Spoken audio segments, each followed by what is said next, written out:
Bonjour à tous.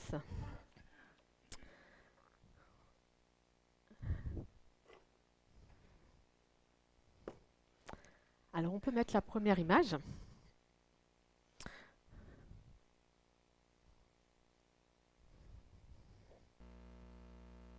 va bien. Vous allez bien? Super. Voilà. Alors, je vais vous montrer une petite succession d'images, enfin quelques-unes, deux, c'est pas beaucoup quand même, ça va. Qu'est-ce que ça vous fait penser cette image? Bravo. Première opération réussie. Ça m'a- Alors, est-ce qu'il faut appuyer sur un bouton pour allumer ce truc? Ah, d'accord. Les 4 saisons. Alors, nous sommes officiellement en été, normalement. Moi, personnellement, je trouve cette année un peu particulière pour les saisons. Elles sont plus très marquées. On a l'impression qu'on est, enfin, une fois en automne tout le temps, soit, enfin, je sais pas, il pleut tout le temps. Il pleut et il pleut. On ne sait plus trop finalement s'il y a encore 4 saisons. On se pose vraiment la question. Et en tout cas, la nature est censée avoir 4 questions, 4 saisons, pardon, pardon, 4 saisons. Excusez-moi. Et dans nos vies, nous avons aussi des saisons. D'ailleurs, Ecclésiaste 3 le dit, mais d'une autre forme, il parle de temps. Il a un temps pour tout, un temps pour toutes choses sur les cieux. Alors, je ne vais pas vous lire tout le passage, juste quelques petites clés. Alors, il y a un temps pour pleurer, un temps pour rire, un temps pour se lamenter, un temps pour danser, un temps pour lancer des pierres, bon ça c'est moins drôle, un temps pour les ramasser. En tout cas, il y a un temps pour aimer, un temps pour haïr, un temps pour la guerre, un temps pour la paix. Alors c'est vrai, comme les saisons, nous avons aussi des saisons dans nos vies. Alors des saisons comme l'hiver, ça pourrait être peut-être, effectivement, comme avant, il l'a dit dans Ecclésiaste, la tristesse, les pleurs, les chagrins, la solitude, les maladies. Le printemps pourrait être nouveau l'espoir, quand on a des nouvelles opportunités. L'été, ça pourrait être la croissance, l'élan, une abondance de distractions, on court un peu partout. Et l'automne, qui est donc cette saison des récoltes, mais aussi parfois on a des échecs qu'on doit constater. J'aimerais vous montrer une deuxième photo. Alors j'ai 2 questions pour vous, pour cette photo. Déjà, j'aimerais vous poser la question, ces 2 personnages, ils sont dans quelle saison à votre avis, suite de ce que je viens de dire, des 4 saisons par rapport à notre vie, si vous voyez un peu. Et si peut-être vous aurez pu trouver qui sont ces personnages. Ah ah.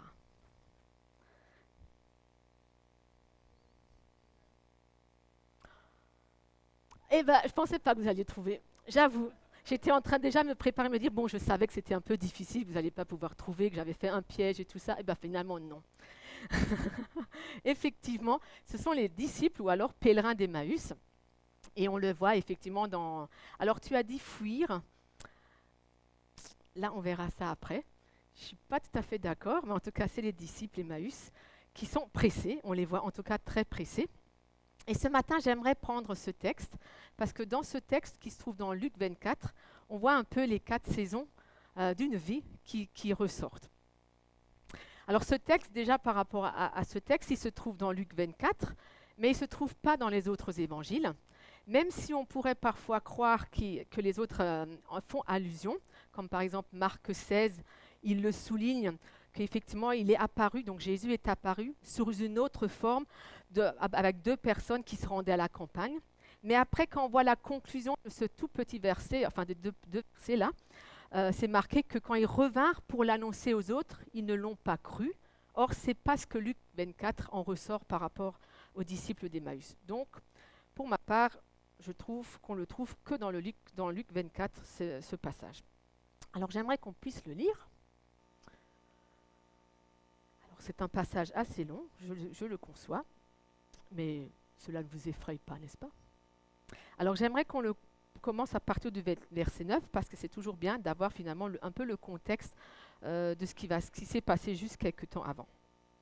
Donc, à leur retour du sépulcre, elles, donc c'est-à-dire les femmes, annoncèrent toutes ces choses aux 11 et à tous les autres. Celles qui racontèrent cela aux apôtres étaient Marie de Magdala, Jeanne, Marie la mère de Jacques et les autres femmes qui étaient avec elle. Mais ils prirent leur discours pour des absurdités. ils ne les crurent pas. Cependant, Pierre se leva et courut au tombeau. Il se baissa et ne vit que des bandelettes qui étaient par terre. Puis il s'en alla chez lui, tout étonné de ce qui était arrivé. Donc, verset 13 qui arrive donc au passage du chemin d'Emmaüs. Ce même jour, 2 disciples se rendaient à un village appelé Emmaüs, éloigné de Jérusalem d'une 12aine de kilomètres. Ils discutaient ensemble de tout ce qui s'était passé. Pendant qu'ils parlaient et discutaient, Jésus lui-même s'approcha et fit route avec eux. Mais leurs yeux étaient empêchés de le reconnaître. Il leur dit : « De quoi parlez-vous en marchant pour avoir l'air si triste ?» L'un d'eux, un dénommé Cléopas, lui répondit : « Mais es-tu le seul en séjour à Jérusalem qui ne sache pas ce qui est arrivé en ce jour ?»« Quoi ?» leur dit-il. Ils lui répondirent : « Ce qui est arrivé à Jésus de Nazareth, qui était un prophète puissant en actes et en paroles devant Dieu et devant le peuple. Et comment les chefs des prêtres et les magistrats l'ont fait arrêter pour qu'il soit condamné à mort et l'ont crucifié. » Nous espérions que celui-ci qui délivrait l'Israël, mais avec tout cela, voici déjà le 3e jour que ces événements sont arrivés. Il est vrai que quelques femmes de notre groupe nous ont beaucoup étonnés. Ils se sont rendues de grand matin au tombeau et n'ont trouvé pas son corps. Elles sont venues dire aux anges qui leur est apparu, un ange leur est apparu et ont annoncé qu'il était vivant. Quelques-uns des nôtres sont allés au tombeau et ils ont trouvé les choses comme les femmes l'avaient dit. Mais lui, ils ne l'ont pas vu.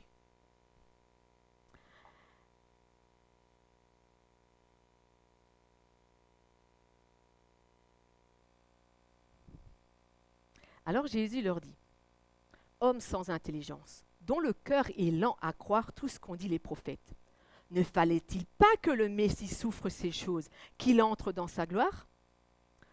Puis, en commençant par les Écritures de Moïse et continuant pour ceux de tous les prophètes, il leur expliqua dans toutes les Écritures ce qui le concernait. Lorsqu'il fut près du village où ils allaient, il parut vouloir s'en aller. Puis ils le retinrent avec insistance en disant : « Reste avec nous, car ce soir est déjà proche, et le jour est déjà dans son déclin. » Alors il entra pour rester avec eux. Pendant qu'ils étaient à table avec eux, il prit le pain. Et après avoir prononcé la prière de bénédiction, il le rompit et leur donna. Alors leurs yeux s'ouvrirent et ils le reconnurent, mais il disparut devant eux. Ils se dirent l'un à l'autre : « Notre cœur ne brûlait-il pas en nous lorsqu'il nous parlait en chemin et nous expliquait les Écritures ?» Alors ils se levèrent à ce moment même et retournèrent à Jérusalem, où ils retrouvèrent les 11 et les autres qui étaient assemblés et leur dirent : « Le Seigneur est réellement ressuscité, il est apparu à Simon. » Alors les 2 disciples racontèrent aussi ce qui était arrivé en chemin et comment il l'avait reconnu en chemin au moment où il rompit le pain. Waouh! Quel texte riche aussi justement dans ces éléments par rapport aux 4 saisons. C'est d'ailleurs mon titre que j'aimerais voir ce matin, les diverses saisons dans une vie. Mais avant qu'on rentre un peu dans le vif du sujet, j'aimerais d'abord voir un peu le contexte, parce que je pense que le contexte est très important pour ce passage, et aussi par rapport à son auteur. Alors c'est vrai que c'est dans l'évangile de Luc. Alors l'évangile de Luc lui-même ne mentionne pas qui est l'auteur. Pourtant, dans Luc 1, versets 1 à 4 et Actes 1, verset 3, il est clair que c'est le même auteur qui a écrit l'évangile de Luc et les Actes des Apôtres, qui s'adressent tous les deux à un excellent Théophile, qui était probablement un dignitaire romain. Alors donc, la tradition de l'Église veut qu'effectivement, on parle d'un certain Luc, médecin et compagnon. Alors, ce n'était pas un apôtre de Jésus, donc parce que dans Luc 6, la liste des apôtres, juste pour vous rappeler, c'est Simon, André, Jacques, Jean, Philippe, Barthélemy, Matthieu, Thomas, Jacques et encore un autre Simon. Et Jude et encore Judas Iscariote qui devait le trahir. Donc il n'y a pas de question ici de Luc dans les 12 apôtres. Donc ce n'était pas un des 12 apôtres, mais c'était un compagnon proche de l'apôtre Paul. D'où aussi pourquoi il a pu écrire aussi les Actes des Apôtres qui racontent donc les voyages missionnaires aussi de Paul. Mais ce n'est pas la première fois qu'effectivement un évangile n'a pas été écrit par un des apôtres, puisque même Marc, c'est le même cas, puisque Marc n'est pas mentionné dans la liste que j'ai dit tout à l'heure, puisque Marc était un disciple de Pierre. Mais pour l'évangile de Luc, c'est encore une chose bien particulière, parce que Luc, apparemment, ne serait pas juif. Ce serait un Syrien qui serait d'Antioche, donc médecin, effectivement, disciple de Jésus, mais il ne serait pas juif. Où est le problème? Il n'y en a pas, effectivement. C'est pourquoi pas, Dieu peut utiliser, il a déjà utilisé un âne dans la Bible pour parler à des hommes, pourquoi il ne peut pas utiliser un non-juif? L'évangile de Luc a été écrit probablement entre 58 et 65 avant Jésus-Christ. Donc il fait partie de ces... Après Jésus-Christ. Donc il fait partie de ces évangiles synoptiques comme Matthieu et Marc qui veulent révéler ce que le Seigneur Jésus-Christ a dit, fait, a commencé à faire, enseigné dès le commencement jusqu'au jour où il fut enlevé au ciel. Le texte lui-même, vous l'avez compris par rapport à ces 3 petits versets que j'ai lus juste avant que le récit même, et donc après la crucifixion, et je dirais même plus, après la résurrection, puisque Jésus est déjà ressuscité. Mais ils ne l'ont pas cru, le récit des femmes. Quant à Emmaüs, alors Emmaüs, c'est un petit village qui se trouve au nord, ou plus ou moins au nord de Jérusalem, donc comme le texte le dit, à 12 km environ. Alors Emmaüs, vous savez ce que ça veut dire Emmaüs? Vous avez une petite idée de ce que pourrait dire Emmaüs? Alors même le sens du terme Emmaüs, c'est très intéressant, puisque ça veut dire bain chaud. Bain chaud ou peuple méprisé. Alors on dirait que les disciples, quand ils ont quitté Jérusalem, ils avaient besoin d'un bain chaud. Vous savez, le bain pour se relaxer quand on a des choses difficiles qu'on traverse. Hein, ça pourrait être intéressant pour certains quand parfois on est dans des situations de stress. Un bain chaud, ça détend.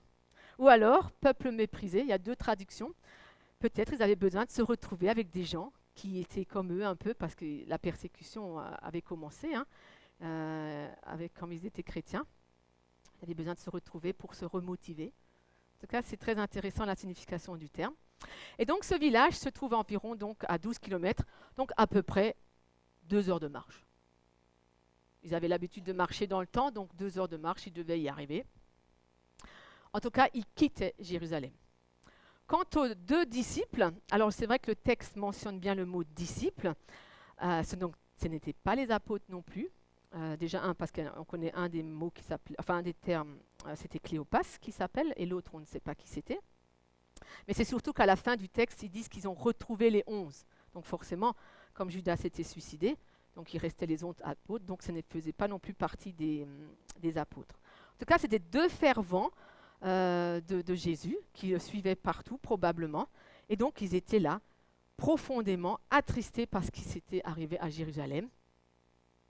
Et donc c'est donc là la première saison qui s'ouvre devant eux, c'est quand l'hiver frappe à notre porte.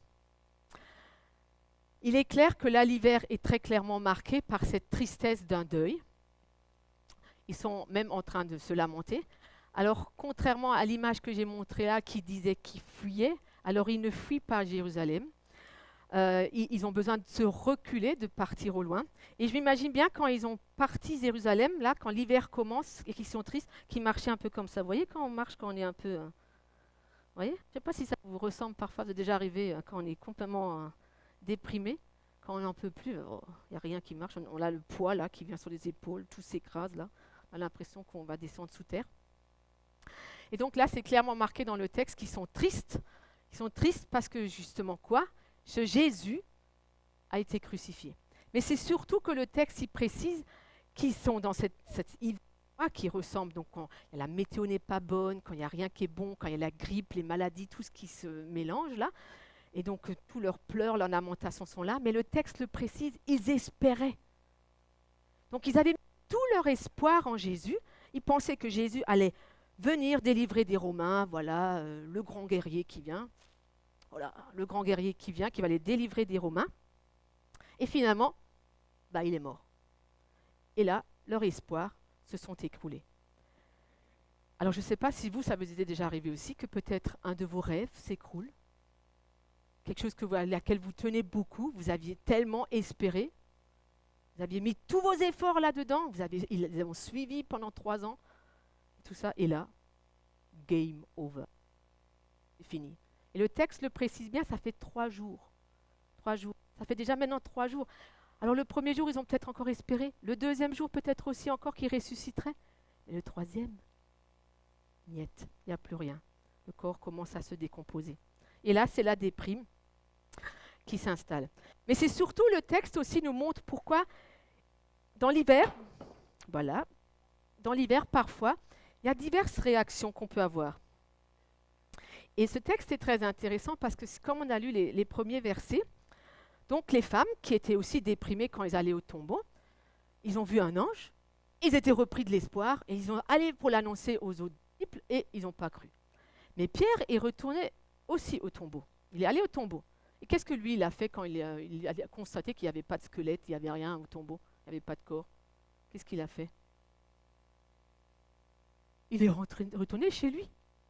Est-ce que c'est parce que justement il se pensait à ce qui, oh mince, j'ai renié Jésus, maintenant s'il est ressuscité, il va peut-être m'engueuler, il va peut-être me reprendre, j'ai péché, j'ai fait ça. Parce que parfois dans l'hiver, on y va, c'est pas forcément parce que quelqu'un nous a fait quelque chose, ce qui arrive souvent, ou qu'une situation se présente. Parfois on est dans le froid de l'hiver parce que nous-mêmes on a commis un péché. Et là peut-être Pierre il s'est dit, oh là là, la honte. Et il est allé chez lui. Il a fui, lui, par contre, effectivement, chez lui. Et là, ces 2 disciples, eux, par contre, au lieu de se dire, OK, je vais aussi vérifier, ben non, eux, ils sont carrément partis à l'autre bout.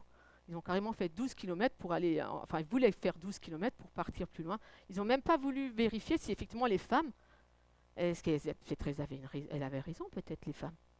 En tout cas, différentes réactions. Et je pense que dans nos situations difficiles, nos épreuves, chacun a des réactions différentes et on le constate souvent.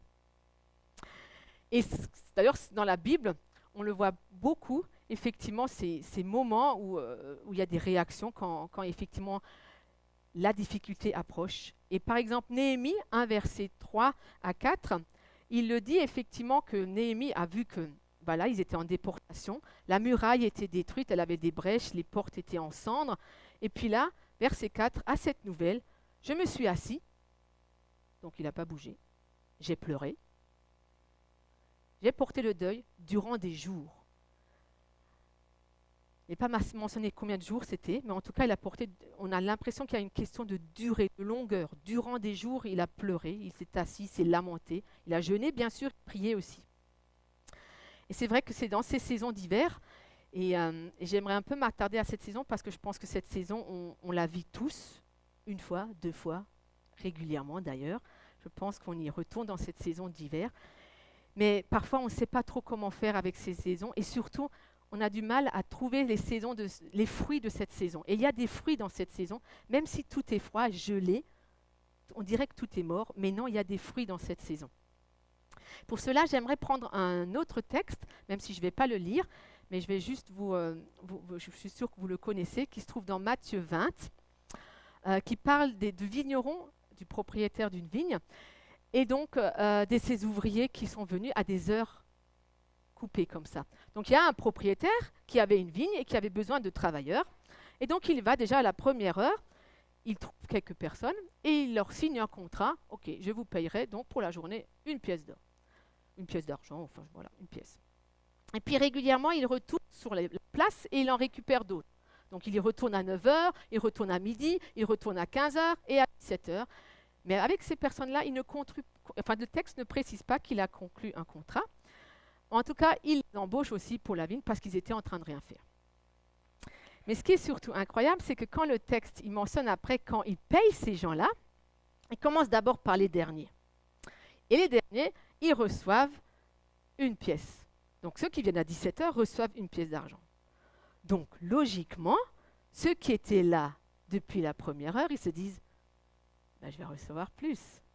Je suis là depuis 10 heures et je pense qu'on aurait eu tous, moi je m'avance pour vous, en tout cas moi je l'aurais eu, c'est sûr, je l'aurais dit, ils ont reçu 1 pièce, donc moi je mérite d'en avoir, attends je calcule, je suis là 6 heures, 7 heures, 8 heures, 9 heures, donc au moins 10 pièces, voilà. Donc je mérite d'avoir 10 pièces. Et le texte le dit, au verset 11, Matthieu 20, verset 11, ah ben ils n'étaient pas contents quand ils ont reçu la même chose que les autres. Et ils ont même justifié pourquoi. Nous avons travaillé dur toute la journée sous la forte chaleur. Et moi, ça m'est déjà arrivé plusieurs fois, quand je suis dans cette saison d'hiver, où les épreuves, trucs, je dis, mais Seigneur, regarde, alors j'ai fait ça tel jour, j'ai fait ça tel jour, j'ai fait ça, j'ai fait ça pendant... Alors j'ai fait ça et j'ai fait ça, tu ne crois pas que je mériterais un peu plus ou un peu mieux? Je pense qu'on a tous eu cette réaction aussi. Enfin, ou alors c'est moi, je suis la seule, peut-être pas vous, c'est vrai. Peut-être moi, je suis moins spirituelle, c'est vrai. Où je me dis, mais non, je mérite autre chose. J'ai travaillé, ça fait combien d'années que je suis convertie maintenant? Je mérite autre chose. Et cette saison, finalement, de l'hiver nous apporte du mécontentement, des plaintes, mais surtout parce que quoi? Ben, on commence aussi à se comparer. Alors, Christian, il a une belle maison avec une piscine, une voiture, un truc comme ça. Donc forcément, lui, il est chrétien. Il a commencé à être chrétien. Désolé, Christian, je prends ton exemple. Il a été chrétien qu'à partir de l'âge de 20, je ne me rappelle plus exactement. Mais moi, je suis là depuis chrétien depuis déjà à mon âge de 9 ans. Donc forcément, je mérite mieux. Je suis désolée. En tout cas, je m'ouvre un peu à vous, mais je pense que c'est vrai que quand on se compare aux autres, en général, ça ressort ce que les autres, dans la Bible, c'est marqué, le mécontentement, parce qu'on a un regard sur soi et un regard sur l'autre. Et je pense que l'hiver, c'est justement, et quand on regarde les textes d'Emmaüs, et je trouve ça incroyable, quand les deux disciples, ils sont complètement finis, il y a quelqu'un qui vient, qui leur pose des questions, et ils se mettent à dialoguer. Moi, personnellement, quand moi je ne suis pas bien, quelqu'un vient me déranger, ben je l'envoie balader. Moi, je ne me serais même pas arrêtée pour dialoguer, parce que déjà, tu ne vois pas que je ne suis pas bien là, et tu viens encore me poser des questions là, en général. Mais je trouve ça incroyable que ces disciples acceptent de se questionner. Et se questionner sur quoi? Ben, sur leurs croyances. Et je pense que l'hiver, quand parfois l'épreuve vient, c'est là où aussi, l'épreuve, on doit faire ses preuves. L'épreuve doit faire ses preuves. Et on doit re-questionner finalement nos croyances. Les croyances sur soi. Est-ce que je suis mieux que les autres? Je mérite mieux que les autres? Mais l'inverse, c'est la même chose. Parce qu'ils auraient très bien pu dire, ah, ils ont touché une pièce, donc moi je mérite moins. Donc moi je suis moins bien. Ben, je suis là depuis plus longtemps, donc je mérite moins. C'est la même chose, je veux dire. Mais avoir un juste regard sur soi. Et la Bible nous donne des sur notre regard qu'on doit avoir sur soi. Mérite est mieux que moi. Mais surtout aussi dans le texte, et les disciples d'Emmaüs pareil, c'est le regard sur Dieu. On doit se re-questionner notre regard sur Dieu. Dans le texte de Luc, c'est marqué qu'il pensait que c'était un prophète. C'est pas marqué qu'il pensait que c'était le Messie. C'était un prophète. Donc finalement, et dans le texte de Matthieu, c'est marqué, même s'ils sont en train de se disputer avec le propriétaire, mais je mérite mieux, le propriétaire, il dit quoi au verset 13? Mon ami. Il aurait très bien pu dire, les ouvriers, c'est moi le patron, c'est moi le boss, clapez là, on se tait. Mais non, il les appelle mon ami. Et dans la Bible, l'expression mon ami, c'est quelque chose. L'ami pour Dieu, c'est quelque chose de. Nous, on a des amis, mais ça n'a rien à comparer par rapport à ce que Dieu est notre ami, quand Dieu est notre ami. Je veux dire, c'est un allié, c'est quelqu'un qui veut notre bonheur, notre réussite, quelqu'un qui est là dans les moments difficiles, qui tient à ses côtés. Enfin, on pourrait en rajouter et en rajouter.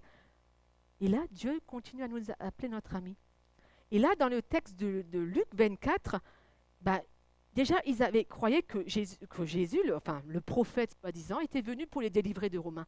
Mais quand on lit les textes d'Ésaïe ou même d'autres avant, nulle part c'est marqué qu'il allait délivrer des Romains. Ils avaient complètement une fausse croyance sur ce Messie finalement qui allait venir. Et ces saisons finalement où l'épreuve est là, c'est là aussi pour nous re-questionner sur soi, sur les autres, mais aussi re-questionner par rapport à nos croyances face à Dieu. Et ce qui est merveilleux dans ce passage donc de Luc 24, c'est que la deuxième saison s'ouvre. Et on le voit quand les bourgeons apparaissent. Et les bourgeons, là, pourquoi ils apparaissent? C'est parce qu'on le voit à travers ce petit passage où il dit, mais est-ce que notre cœur ne brûlait pas quand il nous expliquait les Écritures. Donc il y avait quelque chose là au fond, il y avait les croyances, on se disait non, Dieu est ça, et puis il leur a réexpliqué, il a pris le temps pour tout réexpliquer, pour mettre quoi? Ben, il faut lâcher les fausses croyances, lâcher ce qu'on croyait et replacer la vérité. Et la vérité, ben, c'est à travers les Écritures. Et donc, et quand la vérité reprend sa place, ben là il y a les bourgeons, des choses, des opportunités qui s'ouvrent de nouveau. L'espoir revient. On se dit ah oui, effectivement. Ah oui, mais j'avais mal compris, complètement mal compris ça. Mais oui, parce que la saison de l'hiver, c'est la saison du pourquoi. Mais pourquoi ci, pourquoi ça, pourquoi moi, pourquoi pas l'autre, pourquoi pas, et ainsi de suite. Alors que la saison des bourgeons, c'est plutôt la saison du pourquoi. Pour quelle raison? Pour quel but? Comment je veux faire pour la suite? Comment je peux mettre maintenant que j'ai compris ça, comment je peux mettre les choses en place? Comment je vais pouvoir maintenant avancer? Comment je peux pour ce projet? Et ainsi de suite, cette opportunité qui s'ouvre, et ainsi de suite. Parce que finalement, quand on remplace nos fausses croyances et qu'on replace par la vérité, ben là, on peut nouveau avoir un nouvel élan. L'élan revient, comme les disciples, comme ces disciples d'Emmaüs. Quand on lit le texte, ils viennent d'arriver à Emmaüs. La table est mise. Ils se mettent à prier. Enfin, Jésus rompt le truc. Ils découvrent que c'est Jésus. Et c'est marqué le texte, à ce moment même, à cet instant même, ils repartent. Donc, ils viennent de faire 2 heures de marche. C'est le soir, parce que c'est marqué le jour se décline. Ils n'ont rien mangé, là, puisqu'ils ont les trucs. Et ils se repartent même. Moralité de l'histoire, il y a un repas gâché, là. Mais non, ce n'est pas la moralité de l'histoire, parce que la moralité de l'histoire, c'est que l'élan est revenu. Ils ont nouveau tout compris, et maintenant ils sont nouveau tout feu, tout flamme, pour accomplir leur mission, pour retourner dans le témoignage, parce qu'ils vont retourner à Jérusalem pour leur dire aux autres. Amen. Vous n'êtes pas d'accord? Amen. Mais, souvent, quand on est dans l'été et que nous on est nouveau tout feu, tout flamme, allez, on y va. Alors là, je peux me lancer dans ce projet-là, j'ai tout compris, là, je vais nouveau là, là, et là, et là. Et on y va. Super, amen. Mais qu'est-ce qui se passe après? Vous savez, il y a sur cette planète 2 personnes qui ne dorment jamais. C'est pas moi, je dors quand même 5 heures. Il y a 2 personnes qui ne dorment jamais. Il y a Dieu et Satan. Ce que je trouve merveilleux dans Néhémie. Néhémie, c'est marqué, Néhémie 4, verset 1, quand Sanballat a appris que nous rebâtissons les murs. Donc après ses pleurs, après ses larmes, après qu'il ait posé à Dieu la question, mais comment je vais faire, comment je vais y arriver? Il a recommencé à me construire les murs. Les projets ont commencé. L'élan est revenu, ils ont commencé à construire. Sanballat a appris, n'était pas content, en colère, et les ennuis ont commencé.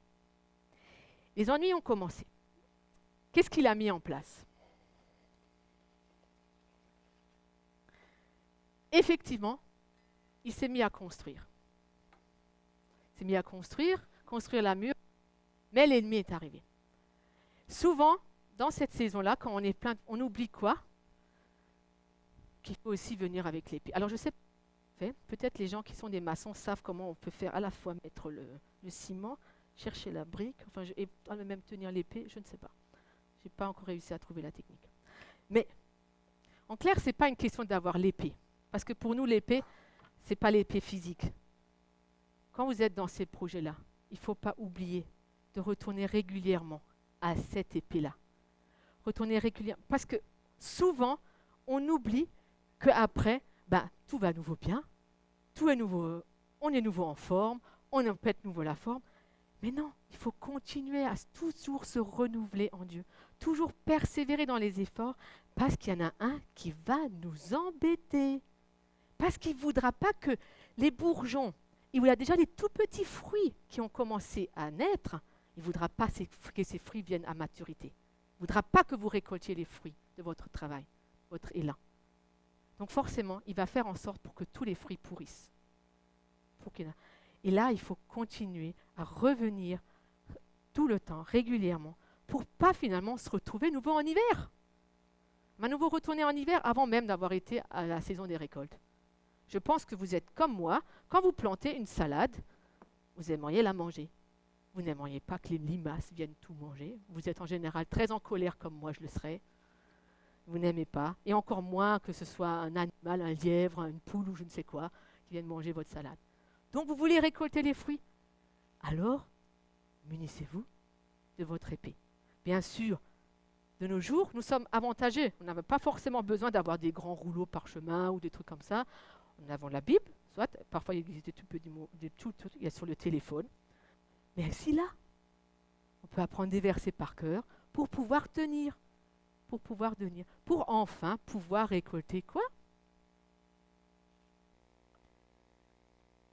Les merveilleux fruits. Les merveilleux fruits que apportent. Et dans le texte, on voit qu'effectivement là, ils étaient le témoignage. Alors on peut avoir tant et tant de convertis. Parfois, quand on fait des témoignages, on s'imagine, voilà, les fruits c'est ça et ça et ça. Ah voilà, tant et tant, on a construit un orphelinat, on a 10 000 personnes qui viennent se rajouter à l'église. Bon, j'exagère un petit peu, mais juste un petit peu. Mais après, les fruits, c'est pas forcément toujours quelque chose qu'on voit. Parce que les fruits, c'est aussi marqué comme dans Galates 5, versets 22, 23 et les versets suivants. Ça peut être effectivement les fruits de l'esprit, l'amour, la joie, la paix, la patience, la bonté, et ainsi de suite. Mais il y a surtout pour moi un fruit qui est le plus important. C'est la foi. Parce que finalement, comme je vous l'ai dit tout à l'heure, dans l'épreuve, on fait ses preuves. Une foi éprouvée, comme le dit Jacques 1, verset 3, une foi éprouvée apporte la patience, la persévérance, nous fait gagner la victoire finale qui nous mènera jusqu'au ciel. Et même dans cette saison, quand les fruits sont là, ce n'est pas le moment non plus de se relâcher. Il faut toujours avoir avec soi aussi son épée, qui est la parole de Dieu. Et quand on regarde bien, là j'ai cherché un petit truc, c'est cyclique. Je veux dire, ils sont retournés au même endroit où ils étaient partis. Et ces saisons vont revenir. C'est pas quelque chose qui va, on a se dire, là j'ai compris une fois la saison de l'hiver, maintenant j'y retournerai plus. Désolé de vous apprendre ça, mais si vous ne le saviez pas encore, ça va revenir et revenir et revenir. Mais à chaque fois, on aura récolté, si on a compris les fruits, les pépites qui se trouvent dans ces saisons, on a récolté à chaque fois quelque chose de plus.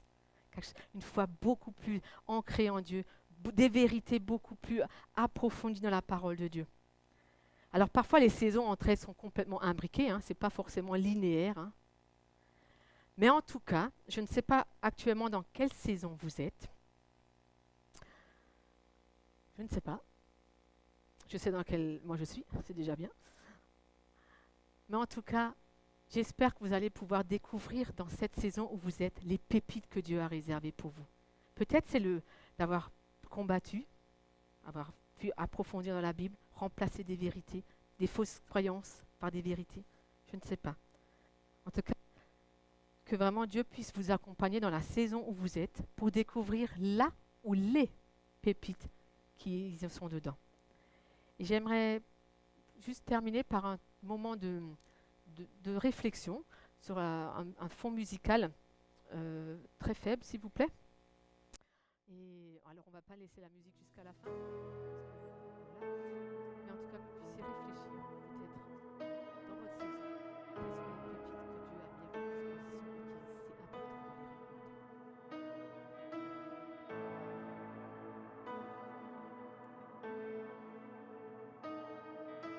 Je veux proclamer le nom de Jésus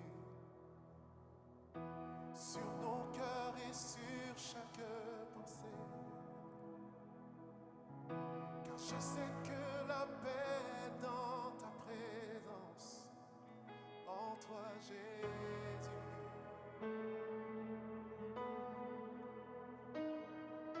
Je veux proclamer le nom de Jésus jusqu'à ce que les chaînes soient brisées. Je crois que l'espoir et la liberté sont en Jésus. Ton nom est puissant.